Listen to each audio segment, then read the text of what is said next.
Kochani, na pewno znacie ten moment, kiedy budzicie się, a wasze ciało jeszcze śpi, a umysł śni. Sprzedam wam w tym momencie najlepszy sposób na poranny, przyjemny trening. Jest piękna, młoda, zdolna i pełna energii. Drodzy Państwo, Sylwia Zając. Objawienie w świecie fitnessu, można powiedzieć. Ile masz już followersów? Jakieś 600 000 na tą chwilę. Słuchajcie, proponuję zdrowie Sylwii. No i mamy, która ją wychowała.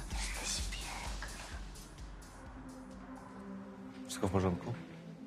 A dlaczego pytasz? A byłaś ostatnio na pudelku? Nie. Kochani, chciałam wam jeszcze raz bardzo podziękować za dzisiejszy trening, za to, że ze mną się spociliście. I w takich chwilach, jak dzisiejszy dzień, czuję, że jesteśmy jednością. Widzisz ten samochód tutaj zaparkowany? A nie wydaje ci się, że ktoś tam siedzi w środku? Co? Mi się wydaje, że to jest mój stalker.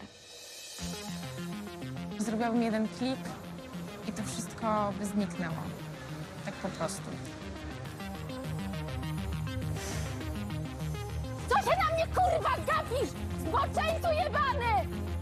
Po prostu też bym chciała mieć kogoś bliskiego, kogoś, kto wziąłby mnie za rękę i powiedział do mnie: Sylwia, kochanie, wszystko będzie dobrze.